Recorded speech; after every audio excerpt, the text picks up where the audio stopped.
Hi, Miley. You're finally returning home today, aren't you? Yes, that's right. I should arrive at the house around 6 p.m. or so, give or take a few minutes. Has it really been 5 whole years since you last visited? Are you very busy at your current job? Yes, I guess it has been that long. This job requires me to travel abroad frequently. So yeah, it can be quite hectic and stressful at times. I'm on the road right now. I hope there's enough space for me to park my car when I get there.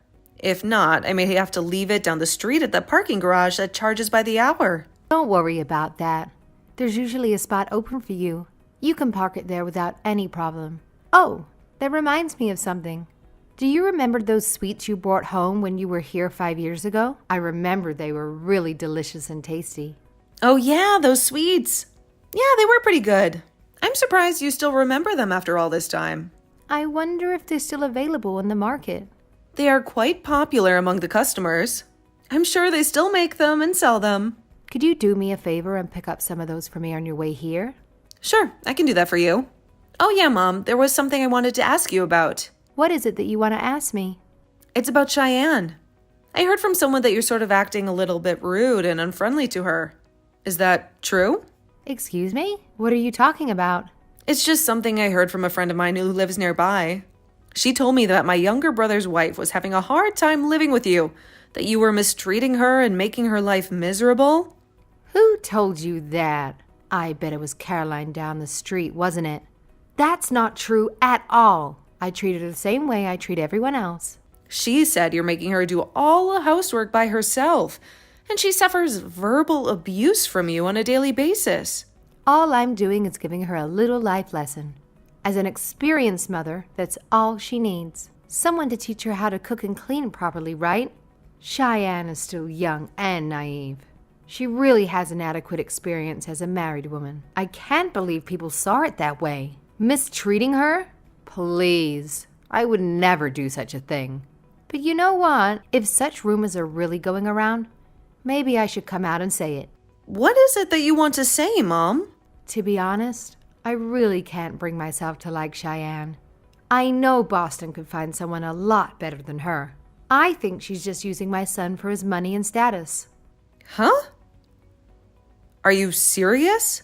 Mom, you sound like some conspiracy nut. Cheyenne seems like a really nice and kind person if you ask me. Why do you have to take her side? You're my daughter, aren't you? I'm not taking anybody's side here. Don't get me wrong. I'm just saying you guys all live together under the same roof, so it would be advantageous to all of you if each of you give and take a little and find some common ground. All right, I got it. I suppose if I just keep quiet and mind my own business, people won't see me as a mean old mother-in-law. I'm being serious here, Mom. Yes, I know. I'll try my best to be a better mother-in-law. I should be there by 6 or 7. Yes, all right. Drive carefully and safely. Cheyenne, where the hell are you right now? I've been looking for you all over the house. I was just vacuuming the living room. Your daughter's coming home today, so I wanted the place looking spotless and tidy. Is there anything you need from me? Yes, my daughter. I was just online with her. She has a lot to say about you. Or should I say, she scolded me and gave me a piece of her mind. She said something about me? What did she say? So you've been spreading gossip around the neighborhood that I've been mistreating you? That I'm making you work like a slave against your will? I would never spread such rumors. That's not true at all. Don't you lie to me, young lady. I never did anything to harm you. All I did was discipline you and teach you some manners, so you would do a better job at cleaning and cooking. Just passing down what I learned from my mother when I was your age. I'm sorry. I'm still not up to par with all the household chores. I assure you, I'll do better to improve my skills. I'm not asking you to be an expert or a professional. All I'm saying is just do the basic chores, that's all. Your cooking is horrendous and inedible. Your cleaning is always incomplete and sloppy. And when you do the laundry, all the clothes end up wrinkled and stained. How can you even call yourself a housewife? Do you even realize the inconvenience and trouble you are causing to me and my son? I'm doing my best. I really am. Well, it doesn't seem that way to me at all. It all seems half-baked and careless. I don't believe you can make my son happy or satisfied. Please forgive me. I will do better, I assure you. I will work harder and smarter. It's too late to apologize. I want you out of this house right this minute as punishment for spreading lies and slander about me all over the neighborhood. No dinner for you tonight. I don't recall spreading such rumors. I don't know who told you that. Shut your mouth. Don't you dare come back tonight. Stay at some other place. Just stay away from here. Sleep at the park or under a bridge. I don't want you here tonight. But I was just trying to... I don't want to hear it. Just get out of here. Oh, and don't take any money with you. My punishment of no dinner will have no meaning if you buy yourself some food. All right, if you insist, I'll leave. Hello, Cheyenne. Are you okay to talk? I've been trying to reach you for a while. Hello, Miley. It's been a long time. Good to see you're back home again. How was your trip? Yeah, thanks. I just got home a little while ago. It was a long and tiring drive. Really? That's great. Must feel good to go home after such a long time. I just drove by the park on my way here and saw you digging through the trash bin. Were you looking for something? Did you lose something in there? Yeah, I was just looking for something. I was going to stop and say hello, but I couldn't find a parking spot, so I figured I would see you at home. But you never showed up. I could go back and help you find whatever you're looking for. Maybe it's still there? No, really, it's nothing. I wouldn't want to inconvenience you. You must be tired from your journey. Don't be like that. We're family now, so you can tell me anything. What are you looking for? I was looking for some food. I thought there might be food someone left behind in the trash bin, so please don't mind me, Miley. Wait, could you repeat what you just said? Did you say food? Yeah, you know, the 7-Eleven is nearby. Figured there might be some food scraps in there, so maybe make some leftover snacks or sandwiches. Oh, I get it. You were looking for food scraps for the birds, is that it? You're such a kind person, Cheyenne. No, nothing like that. I wasn't looking for food for the birds. So what were you doing? Looking for food for yourself? It's for me. I'm being starved. I haven't eaten anything in 2 days. Say again? What did you say? What's going on here? Why are you being starved? Well, yes, it's just that. It's just that your mother won't let me eat anything. She's punishing me for something I didn't do. Does this have to do with how my mom is mistreating you? Is she abusing you? I really shouldn't say anything. It's not my place to complain. Come on, Cheyenne, you've told me this much. Just come out and tell the whole story. The reason you told me that much can only mean you're reaching out for help. Well, I'm here to help you, Cheyenne, so let that cat out of the bag. I'm right, aren't I? You need my help. I was told that I had spread rumors around the neighborhood that I was being mistreated by your mother. She said that you told her that you scolded her for it. My God, she said that? All I said was I heard some rumors from a local friend and asked her if it was true. She, of course, denied it. She said she was treating you like her own daughter. But I never said anything about you spreading those rumors. I never said anything bad about your mother, I swear. Yes, of course. I know you're not the kind of person to do such a thing. You're always so polite and respectful. Anyway, thanks for believing me. I'm not sure if my mom purposely twisted my words knowing that I'd said or just took it at face value. I never should have mentioned it. It made things worse. I'm really sorry, Cheyenne. I didn't mean to cause you any trouble. Please, you're not to blame. You were just concerned about me, and I appreciate that. Now that you told me, can I ask you a little bit more about your situation? About you digging through the trash earlier? How long has this been going on? Yes, that your mother won't allow me to eat anything as punishment. She says I don't deserve any food. But when Boston is home, everything is pretty normal. She acts like nothing's wrong. But when he's late or on a business trip, she'd have dinner as usual, and then she would throw all her leftovers away in front of me. She took possession of my bank book and cash card, so I'm constantly without money, unable to buy food on my own. I see. If you have no money and no card, you can't even use your smartphone as a payment method. You can't order any food online or use any apps. Yes, that's right. So I was digging through the trash looking for scraps of food. I hate doing it, but I had no other choice. I was so hungry and desperate. Well, that's good to hear. So you didn't really eat any of that stuff, right? You didn't eat anything from the trash bin, did you? No, not yet at least. I was just looking for something edible. Not yet. This happened before. This is not the first time you've been starved. The day before yesterday, Boston was ordered to go on a business trip for 2 weeks. He left in a hurry and he didn't have time to say goodbye. Wait, he's gonna be gone for 2 weeks? That's a long time. This is the longest that he'll be gone. I've never had to endure that this long. I don't know what I'm gonna do. My parents passed away when I was young. I have no home to go back to and I have no one to help me. Wait a second. Don't tell me you haven't eaten in 2 days. Why didn't you say that earlier? I'm headed over there right now. Wait there by the park entrance. I'm coming to get you. All right, I'll be there. Thank you, Miley. Thank you so much. Cheyenne, are you there? Are you doing okay? I've been worried sick about you. Hello? Miley? Yes, I'm fine. Thanks so much for getting me this hotel room for the night. It's very comfortable and cozy. And thanks for dinner, too. I must have seemed like a hungry child. I ate everything you gave me. I'm really sorry. And that $300 you lent me, I'll pay it back as soon as possible, I promise. Forget about all that. Did you get a little rest? You looked exhausted.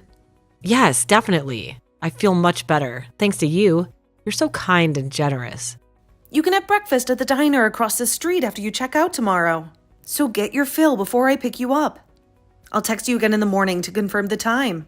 Thanks for everything, Miley. You're a lifesaver. Oh, yeah, and I contacted Boston and told him everything. That idiot, he had no idea about any of this. Men, you can't live with them. Yeah, well, I didn't want to worry him. He was just so busy with work and all. I've never had to talk to him about any of this. I thought I could handle it on my own. I sent him all the conversation texts regarding this whole message, but he is furious about it now. He can't believe what his mother has done to you. Oh, so that's why he called earlier, saying he was really sorry and he was on the verge of tears. He sounded so upset and angry. Oh, so he read the whole thing already, huh? Well, good for him. He finally knows the truth. Yeah, seems like it. He said he talked to his boss about having urgent family members, and he finally got permission to come back for a while. He said that he'll arrive tomorrow at noon, and he said that he wanted to see me as soon as possible. Okay, so everything is ready to go. We'll get the operation in motion tomorrow afternoon. My mom's going to be across town tomorrow for her women's luncheon, so she won't be back till later. So that's our chance to get the ball rolling and confront her. Right. I won't ever forget this, Miley. You're the best sister-in-law ever. We're not done yet. Let's leave the festivities for later. We still have a lot of work to do. Miley, are you still asleep? You should get up and enjoy the day. Good morning, Mom. I'm awake now. I was just resting my eyes for a bit. I'm off to a luncheon with my friends today. We're going to that new restaurant that opened last week. The one you were talking about the other day, right? The one that serves exotic dishes from around the world? Well, have fun. You said you'll be back around 6 p.m. No change there? Yes, that's about right. Okay, I'm off. See you later. Don't forget to feed the cat and water the plants. All right, drive carefully and have a nice luncheon, Mom. Say hi to your friends for me. Cheyenne, where the hell are you? Answer me. I just got home to find all Boston's and your stuff gone. The place is practically empty. There's nothing left but some dust and cobwebs. What's this about? Explain yourself right this minute. I don't have time for this nonsense, Cheyenne. Are you seeing this? Are you seeing what you've done? Mom, are you there? Can you hear me? Miley, where have you been? I've been trying to reach you for hours. Something is not right at home. Do you know anything about this? Did you have anything to do with this? I'll explain everything to you, Mom. So hold your horses.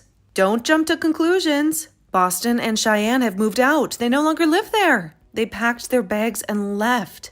Wait, what? What are you saying? That doesn't make any sense. I could understand Cheyenne moving out. She was always a troublemaker. But Boston too? That can't be. He's my son, and he loves me. Anyway, he's on a business trip now. How could he move out? He's not even here. He took some time off and came back to help move. He flew back as soon as he heard what was going on. Boston is furious how she treated Cheyenne. He had no idea what was happening. In fact, he was in tears when he heard what you did to her. I feel the same way. I was away for 5 years. Maybe I never should have come back. But then again, I would never have known about Cheyenne. So in the end, it worked out. But I never want to return again, to be honest. I can't stand to look at you. But... Oh, come on, Miley, relax. It's not what you think. I never treated her that badly. I really don't know what I did wrong. I was just trying to teach her some discipline and respect. She was always so lazy and incompetent. Well, let me explain something to you real simple like so you can understand. Boston and I are infuriated by the way you treated Cheyenne. The way you deprived her of food. Taking her money away from her. Making her sleep on the floor. We concocted a plan to help her escape from this hellhole. When you were gone on your little luncheon with the girls, we set our plan into motion and got their stuff out of the house.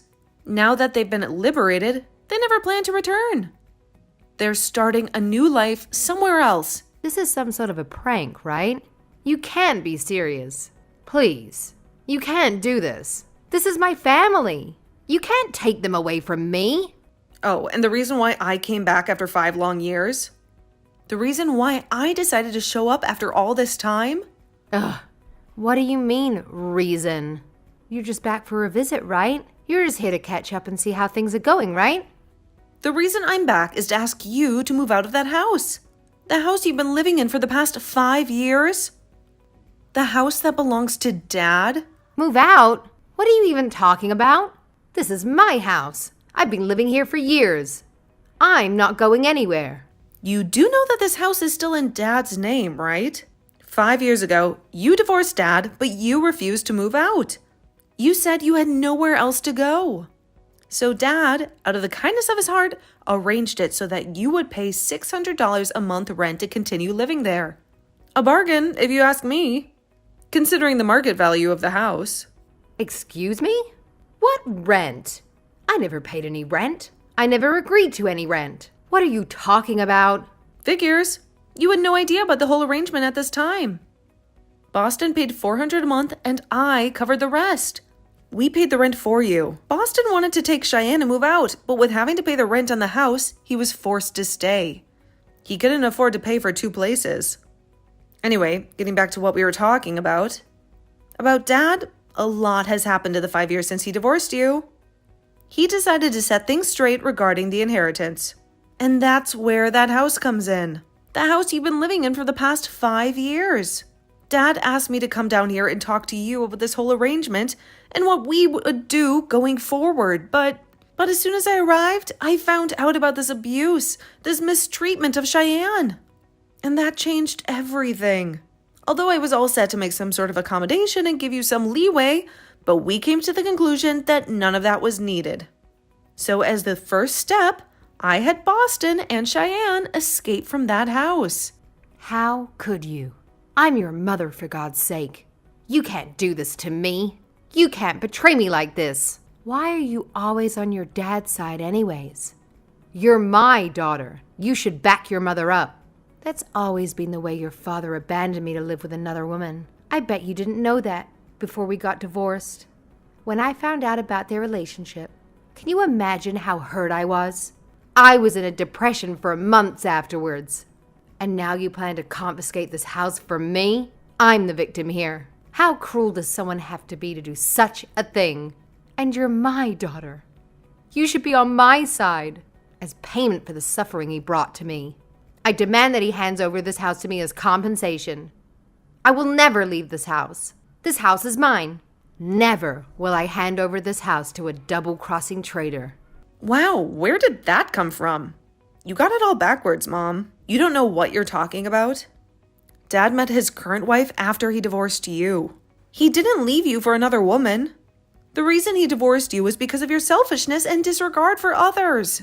Always looking out for number one. You always put yourself first and make everyone else miserable. My selfishness?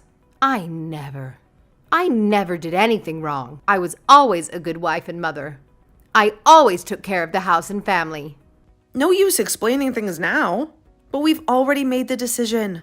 Mom, you're out of that house like it or not. You can't stay there any longer. You have to leave now. You can't be serious. Where the hell am I going to go? I have nowhere else to go. My folks are gone. They passed away a long time ago. I have no real close relatives to return to. I have no friends that would take me in. What do I do? Where do I go? I'll introduce you to a live-in job. A job where you can live and work at the same place, all inclusive. Boston's boss had some connections and found you the perfect position. I'd take it if I were you. It's a small fish processing factory up north called East Fisheries. They need a supervisor for their employee dormitory. It also includes cooking and cleaning for the workers. It's not a bad deal. You'll have a roof over your head and a steady income. Ace Fisheries? That sounds familiar. Where have I heard that name before? Oh, I remember. Is that place where they send the troublemakers and the dropouts? The ones who can't find any other jobs? The one who has no future. But live in? No way, I can't do that. I can't live in a place like that. I'd rather you take me in. You are my daughter. You take care of me. It's the least you can do for your own mother after all I've done for you. That's not happening. You can't live with me and you can't expect me to take care of you. You're not my responsibility, and you're not welcome in my home. Why? I'm sure you have enough room now that my son has abandoned me. He left me all alone with you. He betrayed me. He chose that ungrateful girl over me, his own mother. It seems that the only other option is for my eldest daughter to take it upon herself to look after her poor mother. That only seems fair. Sorry, Mom, I'm getting married. I'm getting married to the love of my life. He is going to be transferred overseas for a few years at least, so I'll be joining him. So no way can you live with me. I'm leaving this country. You mean married? You're getting married? To whom? To that guy you met online? How could you do this to me, Miley? How can you leave me alone? I suggest you to take up the offer from Ace Fisheries. You'll have a place to live. You can work and have 3 meals a day. What more can you ask for? You should be grateful you even have such a choice. I remember where I'd heard this. Ace Fisheries. A friend's delinquent son ran into some trouble with the law, and one night a black van arrived at their home and took him away. He was gone for several years. No one knew where he was or what he was doing. Then one day, he returned, a completely changed man. A polite, well-groomed man. He said he had learned his lesson. And he said he had a new job at Ace Fisheries. I can't go there. Please, Miley. I'm frightened. The black van. It's sitting right outside my door. It's waiting for me. What am I going to do? Miley, please help me. Miley, please don't do this. Please don't send me away. After that, she screamed and cried when that van arrived at her house, but she had no choice but to pack her few belongings and be taken away. She arrived at the site after a long and bumpy ride and started work the very next morning, which involved cooking and cleaning for the other workers. Most of them were women who had been working there for years, and they were the ones who ran the show. They were tough, resilient, and no nonsense, and they had no patience for anyone who complained or slacked off, especially a spoiled old woman like her. She would flinch and cower when one of those fierce women even looked at her. A self-centered attitude was a liability in a place like that. But all things considered, I think she's better off there. It will teach her a thing or two about life. Maybe those women will make her see the error of her ways. As for Boston and Cheyenne, they rented a small apartment near where my dad lives, and they see each other often. I hear Cheyenne gets along great with Dad's new wife. I hope things work out for them. Me? I'm getting married in the summer and then heading to Europe for a few years. Maybe I'll finally be able to visit Paris. It's gonna be an adventure.